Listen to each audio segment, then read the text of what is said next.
Welcome, everyone. This is Marie Wade, and we are here at our Zoom talk. And I'm really excited about this talk because I am bringing you to Sean Stone, who is an actor, and I want to learn more about him. So this is actually perfect. So, Sean, welcome to our show. Thank you, Marie. Appreciate it.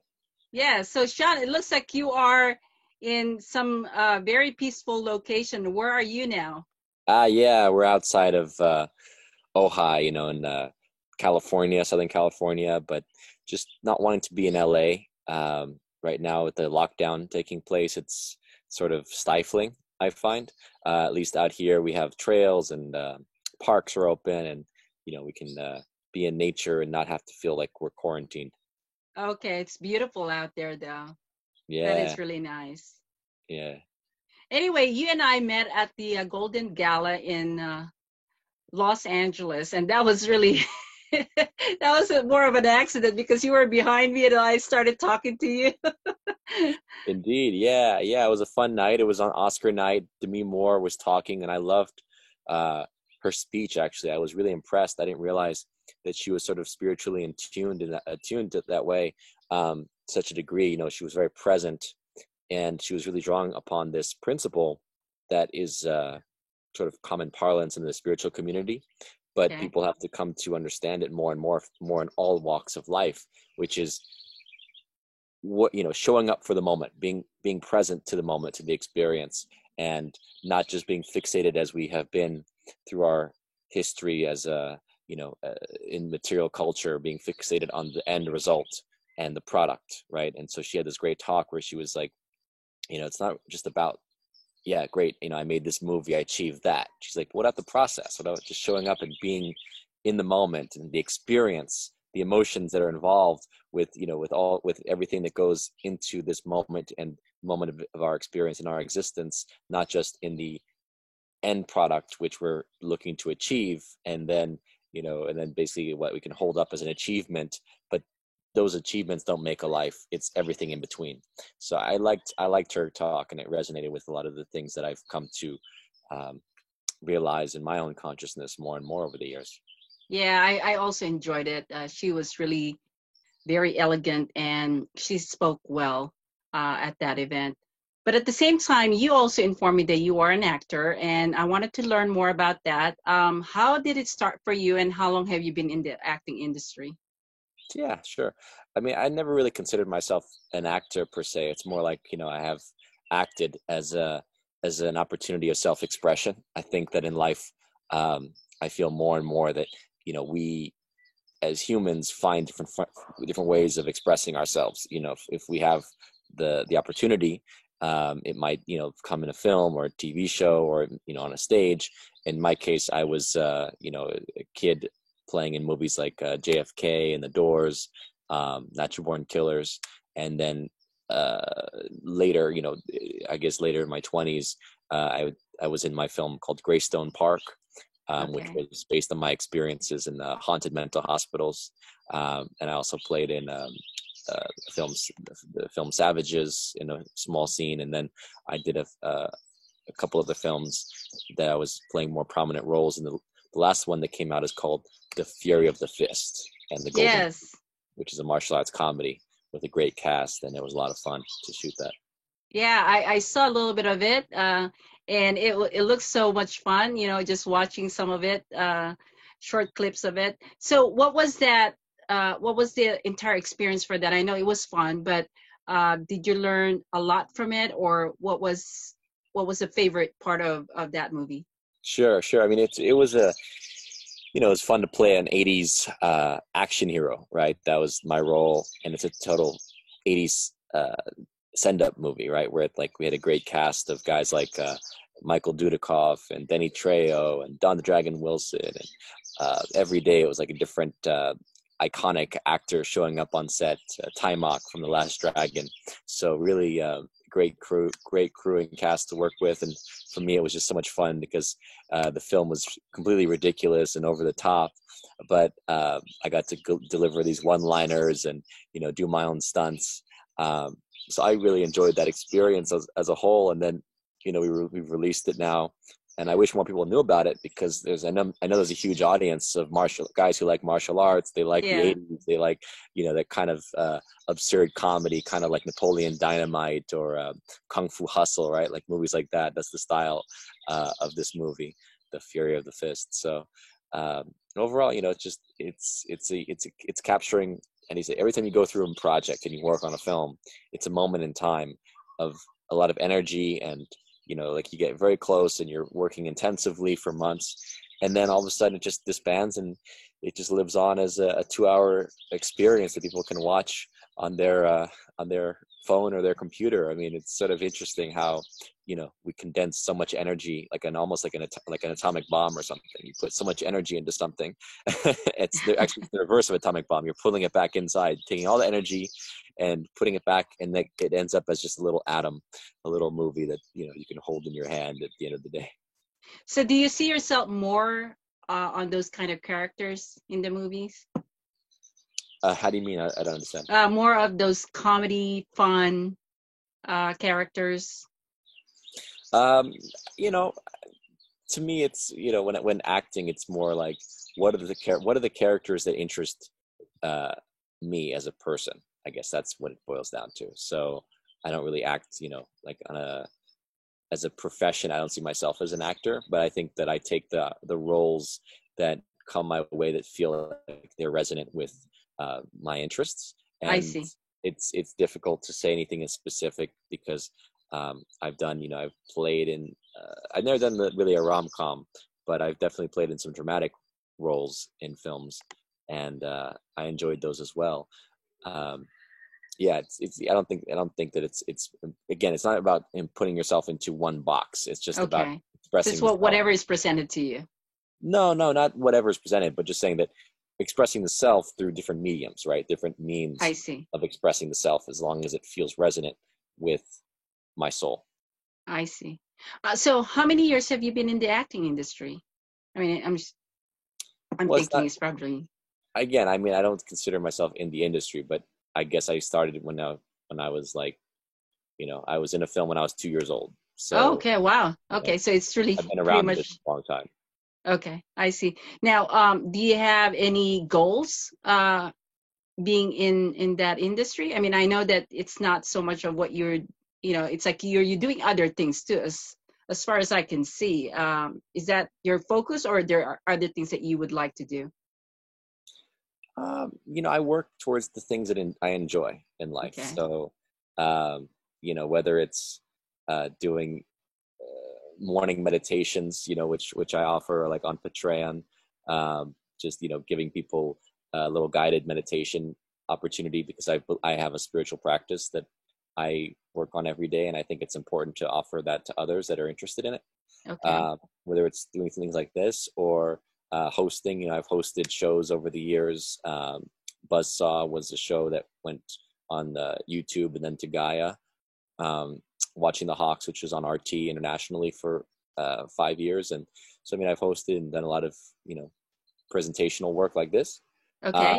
But, my passion is more in again, it's self-expression, I guess, in the form of writing, producing, directing, storytelling. This is definitely where a lot of my energy goes. Writing scripts, I just put out a book, an Audible book called Desiderata by Ali. It's on Audible on Amazon, and you can get it there, or you can, I'm sure, find it through other venues. But it's a Audible narration of a cosmic fairy tale, and it's basically a love story about two people that are beings. Let's say they're in a different realm, and at the beginning of the story, they're sort of an Eden kind of realm, right? A heavenly realm, and then they fall into the earth realm, and they lose each other. So for many lifetimes, they journey to rediscover love and the different forms that love takes, and this odyssey of what it is to be human. So It's a very powerful story. It's a bit like, I would say, almost like The Alchemist or The Prophet, that kind of story that it touches the soul, and it speaks really more to the soul than it does than anything else. It's not like a traditional book in that way. But that was a lot of fun to write and to release this year. So yeah, I mean, my goals, I guess, I set my goals very much project to project. and it's like whether it's writing a script, and then the script, when I complete it, working on getting it made, and that process can take many years. And then in the meantime, I put my energy into the next creative venture, whether it's hosting another podcast or acting in a film, or I don't know, just Okay. writing a Well, book. I did mention to you that my family were experts in karate, right? Remember that? Yeah, that's why I mentioned Yeah. the fist. Yes. So, really interesting because I just had a meeting with a couple of people where one is really, really interested in my family legacy, and he is willing to invest on me putting together a movie about my family in karate. So now we're talking, you were talking about writing, Mm-hmm. and I do have a storyboard, but I don't have a script writer that would really truly put that all together for me. So it's interesting that you're talking to me about this and you did a karate movie. It was like Well, I wouldn't call the fear of the fist a karate movie. It really is. I don't know. There might be some karate moves in it, but for the most part, it's like it's a complete comedy as far as the nature of the action. I mean, we do things like I do a cartwheel kick on somebody, right, where you do like a there's some cartwheel, martial arts in and it. Okay. putting people through tables and stuff like that. It was very over the top, not traditional classic Yes. karate in any sense, but I've always appreciated the art form. I think that it's important to be in touch with our physical body, right, in life. I certainly try to work out every day, and I think the practice and the discipline of the martial arts has always been very impressive to me, even though I never got into any one discipline in one form. Mm-hmm. I just think that practice, that ability to be aware of your body and in tune with it, it also translates into your spiritual life. It translates into your mind, how you can sort of, how do you say, how thorough and how precise your mind becomes, how focused you can become. These are all expressions of our body, mind, soul connection, right? Okay. This ancient concept that's so important. And sometimes people lose it nowadays because we're in a very mental world. They say it's very left brain, right? The idea of how our brain is working and how we think and how we structure things. It's more logical, and the nature of like the martial arts disciplines and the a lot of the physical arts is to get us out of that left brain and more into the right brain, the intuition, the ability to be in tune with with our I think I would say our soul, at a deeper level than just the physical form. It's like there's an energy that runs through us that we are, and how can we channel that and harness that, as they say in the East, like the chi, right, to bring that chi into our being. And that's the power that can break bricks, right, and cut through Yeah. boards and things like this. It's connecting to that chi, which is much more true to who we really are than this slab of flesh. Okay, I see. And I can totally relate to that because my dad taught me karate too. Mm. We were, I remember the time where I was in front of all this military, um, the military men, and I was performing in front of them. And it was really an incredible experience for me because, to know that I was the only woman there and I was in front of all of them and performing karate, it was very, um, how do you call that? You make yourself feel valuable and confident. Yes, Yeah. that's it's impressive. I mean, it's certainly um, you can't have stage fright in that moment, right? That's a Yes. true performance. That's pretty cool. So are you a black belt? No, my dad never gave me a belt. Okay. No, but he taught me the techniques. He gave me some of the secrets of karate. I do have the entire book of my grandfather because he was the founder of karate in the Philippines. So I have the entire book from the first kata all the way down to the last part of the karate. So part of what I'm trying to do is to create this movie, which is now I have someone who's really eager on investing on it, and then he also knows that I have a book that I want to republish. It was my grandfather's book, and I want to republish it along with the movie. I think that would be awesome That's to cool. fulfill. Yeah. And speaking of the Philippines, do you know the martial art called Kali Eskrima, like the stick fighting? No, I'm not aware of it. Yeah, it's from, well, the origins are obscure. I mean, I'm sure it comes from many places, but the lineage through the Philippines called Kalias Klima Okay. is pretty cool. I like that style. Yeah, my dad was Shorin Ryu is the name of the karate, and my dad actually was known more on the judo side of it. Hmm. My mom was also the first female black belter in the Philippines, so that's how they all Wow, met. And then that's my uncle and my father became very famous because they made a lot of karate movies yeah, in the 70s. So that's how it became very well known in the Philippines. yeah, exactly. Well, So that's, it's yeah, pretty cool. those films were the inspiration for the Fury of the Fist. You know, the martial arts comedy Yeah. that we made. It was very much inspired from those 70s and 80s. Sort of low budget action movies, but they were done Yes. with a lot of heart and a lot of, but they're also very funny oftentimes because you can see that they don't have a big production value. And so, I think we wanted to pay homage to all those, that style of filmmaking.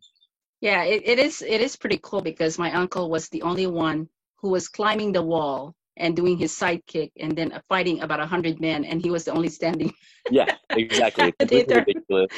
It's completely ridiculous, but it's just wonderful. It's so wonderful to see it. Anyway, well, I am. What I would like to ask you, Sean, is with your meditation techniques and anything that uh, you're honed into, how I mean, what can you share to people that are having all kinds of struggles right now because of the situation? Of course, of course. There's, the way I've phrased it before, it's a little difficult sometimes when we're engaged in the moment of losing our jobs or our livelihoods, or seeing stock markets plummet and seeing our assets lose value. But what I say is that at the end of the day, the system as it was a slavery system. It had us all enslaved, debt slaves, really, because it was a pyramid of power where the money goes more and more to the top, right? Overall, for years, we saw this, fewer and fewer corporations having more and more wealth, right? The Okay. smaller businesses, the middle class was shrinking, the mom and pop businesses, they are competing for less and less. And the major corporations were making more and more profit. And everyone basically in this world was just living as small, they say the 1% or whatever, that small percentage that has more and more wealth. And by the way, they've made a fortune. I've heard the billionaires have made more money in this last few months than they did since 1980 because of the profit from this collapsing stock market and all that. So the idea of Uh, the overall system is very, we were all living basically as slaves, saying thank you to the corporations, thank you to the top for every little dollar, every little thing that that came down to us, trickled down from the top to the bottom.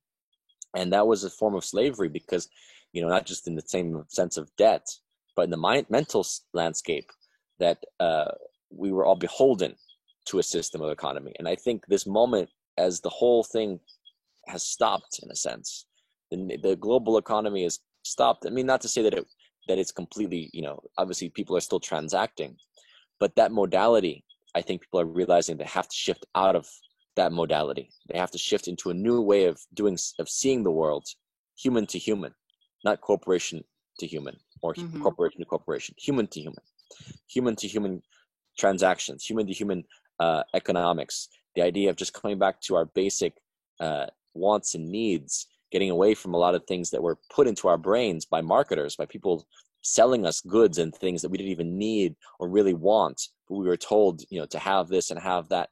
A lot of illusion that ultimately a few people benefited from, and most people have lived as the discontents of.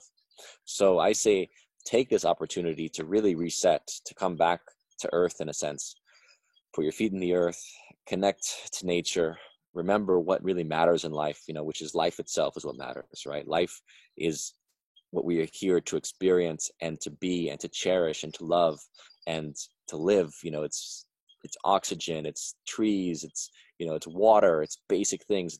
It's not all this illusion, that fantasy that they sold us for a long time. They really didn't matter. So let's come back to it, to ourselves, to the earth. Let's connect as humans. Let's transact as humans. Let's build new economies. that is not just dominated by corporations, but as people wanting to support each other, who wanting to transact with each other, exchange with each other. I really think that there's an opportunity coming. There's going to be new economies growing out of this because that old system has come to a stop, and I don't think it's going to go back to normal as people thought of normal, because normal was insane. It was a crazy world before, very sick in many ways. So I don't think we want to go back to that sickness. But it's like you just got discharged from the mental hospital, and you grew up in a mental hospital, so you don't know what normalcy looks like. But you've been in a mental hospital your whole life. But then you come outside, you're like, wow, this seems strange. This is just normal. It's like Plato talked about in the cave. You walk out of the cave. You've been in the cave your whole life with puppets and people playing puppets, telling you this is real, and shadows on walls telling you that's real. Then you walk out of the cave, and you're in this world with nature and beauty and glory, and you're like, whoa, this is strange to me. This is not normal. Actually, it's more normal than it was before. Before was not normal. Before, the normal was insane. Yeah. Wow, that's amazing. It reminded me of my time in the Philippines when I went to visit my relatives in the province, because the province has less technology or items that are, modern. So I remember the feeling of just being in a place where everything is peaceful and there's no pressure on doing things. It's like even cooking, you use the fire and wood, and that was it. Yeah. And there's not a lot of material things that you have to really focus on. And when they were talking about toilet paper and everything like that, I was like laughing in myself. It's like, why would they be so hang up on that when people are dying and that's the only thing they can think of? It was so weird. Right. But I understand what you're saying, and I truly appreciate being connected to you, Sean. If people want to learn more about what what you share in terms of meditation and all the things that that you love to help people with, where do they go to? Sure. I mean, I keep my social media pretty active. So okay. I'm on Twitter at Watching Sean. I'm on Facebook, The Real Sean Stone, or basically that's my Instagram. But my Facebook is my name, Sean Stone, on my fan page. I'm on a YouTube channel where I put out some content. And then for the more specific stuff, like I have the meditation videos people can purchase on Vimeo. Okay. They can find Sean Stone on Vimeo, and they can find my videos, or on Patreon, patreon.com. I'm on Patreon, where I have monthly subscriptions. You can subscribe and get the meditations, and that includes talks. Basically I do some talk and just give reflections on things that I think are important, and then have a little meditation session.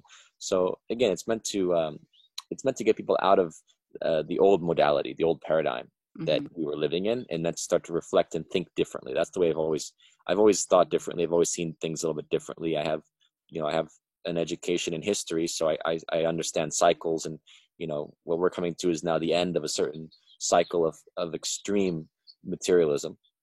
Okay. And I think there's an opportunity now for us to really awaken to our spiritual self, because that's the only thing that's going to live beyond this moment is our spiritual self, our souls. Yeah, exactly. So is there going to be a future TV show for you? I leave it to the future. Right now, I'm just, in my journey, and, I keep myself open to what the future offers. Okay. Sounds good. Well, thank you so much for taking this time. And I really enjoyed our conversation, and hopefully we can connect again, or maybe schedule another time for you to be on a call. And again, thank you so much. And we'll try and schedule another time. Okay. All right. Thank you. Appreciate it. All right. Well, you take care, Sean. Have an amazing day. Thank you, Marie. All right.